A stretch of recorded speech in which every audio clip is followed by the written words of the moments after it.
Good afternoon, everyone. I am Riza Dabis. Today, I am going to perform a sideline position. So first, I'm going to knock the patient's door.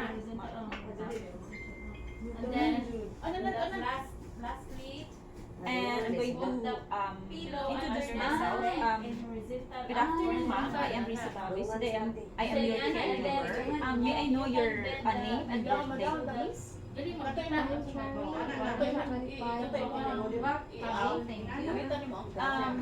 Today, Mrs. Cherry, I'm going to move you into sideline position. But first, I'm going to wash my hands. Is that okay?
Before moving the patient, we need to check the vital signs of the patient.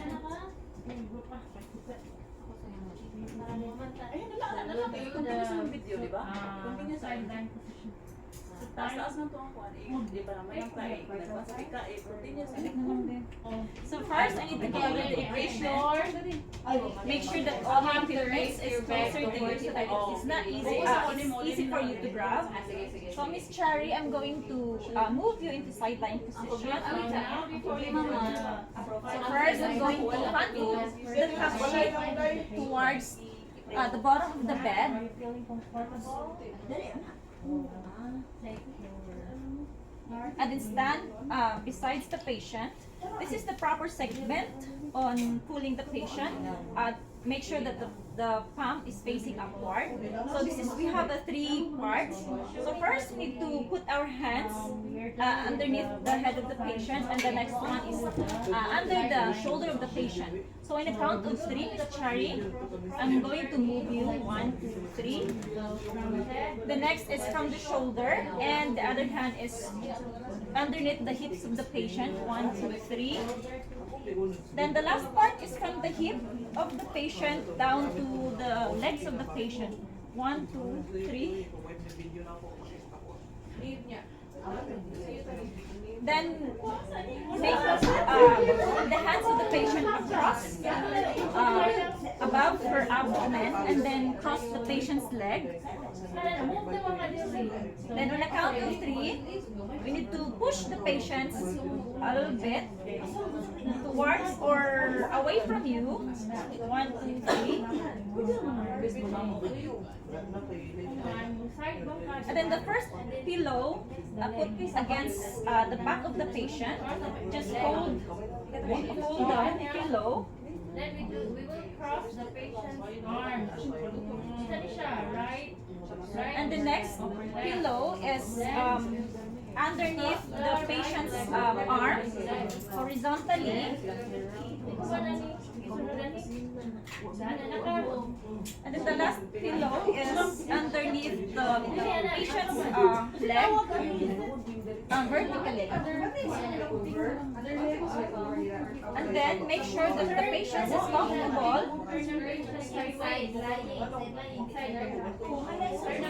so that's it. But we need to cover up the patient. Then make sure before leaving the patient, make sure that the patient is comfortable. Are you okay, Miss Cherry? Thank you for cooperation, and that's going to move the patient to the side of the bed. So first we need to unfold the top sheet down to the bottom of the bed.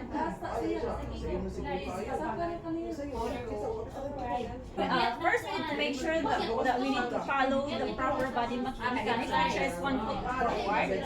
And then in moving the patient, we have three parts, which is your one hand is underneath the patient's head, and the second is underneath the shoulder patient. So 1, 2, 3. Next part is your first hand is underneath the shoulders patient, and then the other hand is underneath the patient's hip. 1, 2, 3. The last part is the first hand is underneath the hips of the patient and the legs of the patient. 1, 2, 3. So make sure that your patient is comfortable, and then pull up the top sheet back to the patient, and then Mrs. Chari, are you okay? And that's all. So next, I'm going to perform moving the patients up to the head of the bed. So make sure that the patient top sheet is moving down to the foot of the bed or below the bed. And then ask the patient that, Miss Chari, I'm going to move you up. So in this procedure, we need someone to assist you. So first we need to remove the pillow of the patient carefully, and then put it up to the bed, head of the bed. So drape the top sheet or the flat sheet. And also we need to make sure that the flat sheet is from the shoulder down to the hip of the patient. So Miss Chari, I'm going to move you, but first I'm going to, since Miss Chari is able, we need to bend the patient's knee. So Miss Chari, can you push up? So in the count of 3, Miss Chari, can you cooperate us? So 1, 2, 3. Support her arms with pillows. Placing the pillows. So that's underneath it. Each arm. And then bring the flat sheet and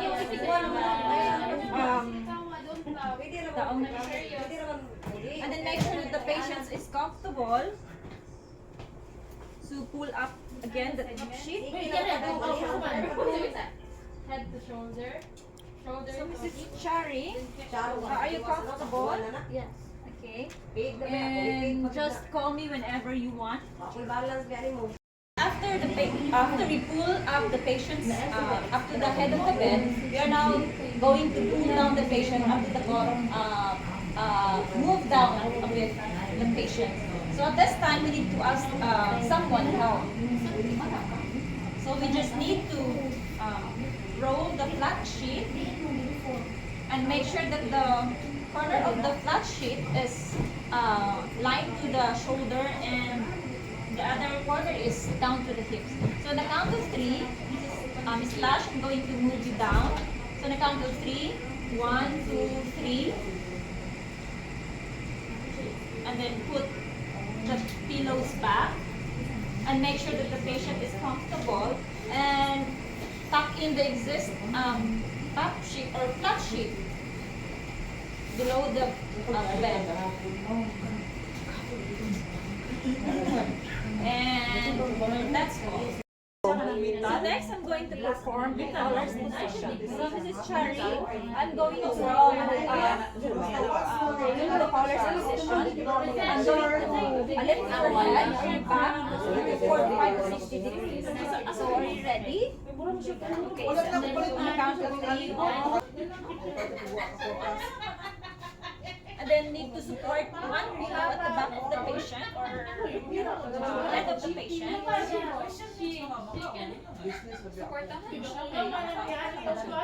Then we need to pull down the top sheet of the patient. Next is we need to put a pillow underneath the hands of the patient, the shoulder. Slightly elevate. And the last one is the next side of the patient underneath the hands of the patient. And then bring it back, the top sheet of the patient, and make him or her comfortable. Are you okay, Miss Chari?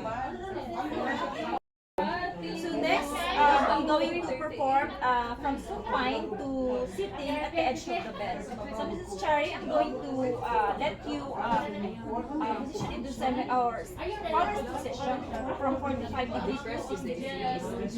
Is that okay? Okay, 1, 2, 3. Need to pull this top sheet down to the bottom of the bed.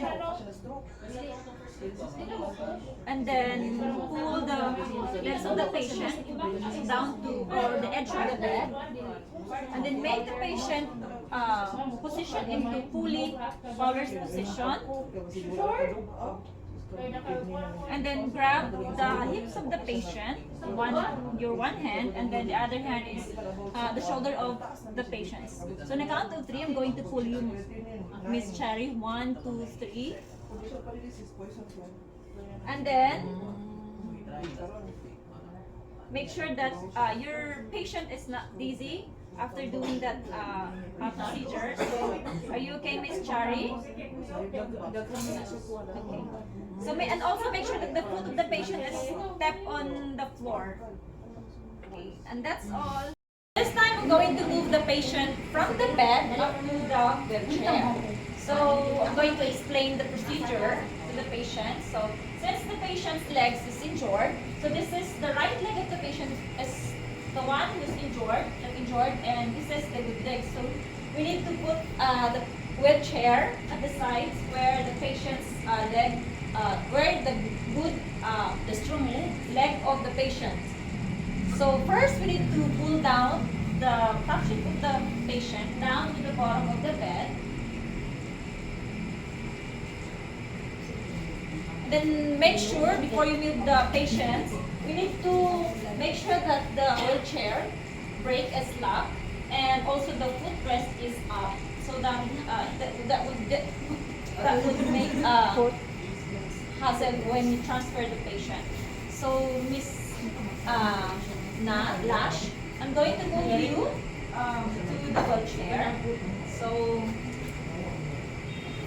I'm going to assist the patient. I'm going to put my right hand down to patient's underneath the neck, and then the other hand is on the hips.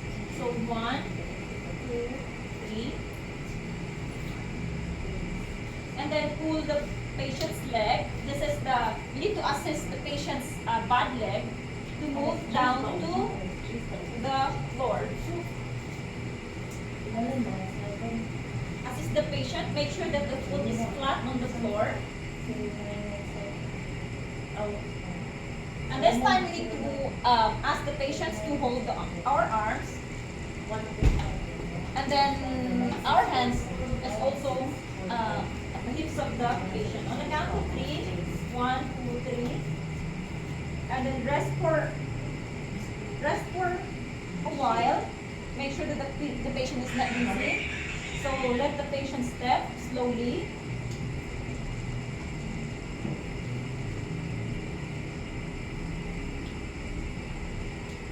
Then we need to put the patient's feet, rest.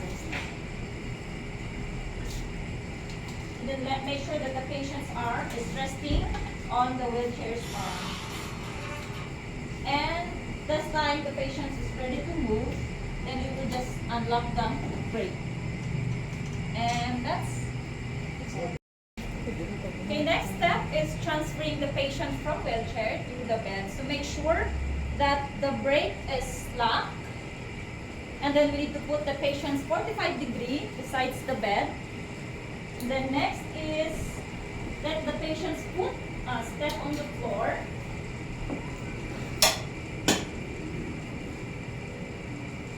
Then ask the patient to hold your shoulder. This is to make sure that the patients can also stand properly.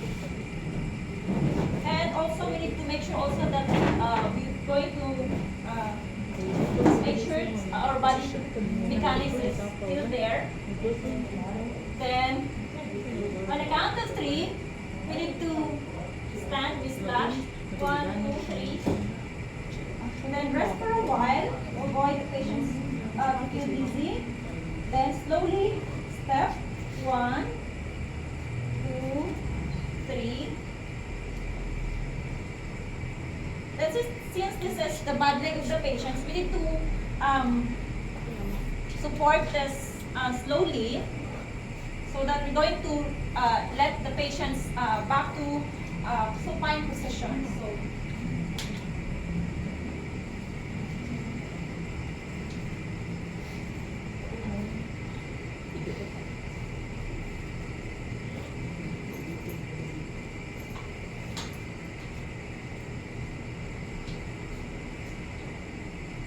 So how are you feeling, Miss Lash?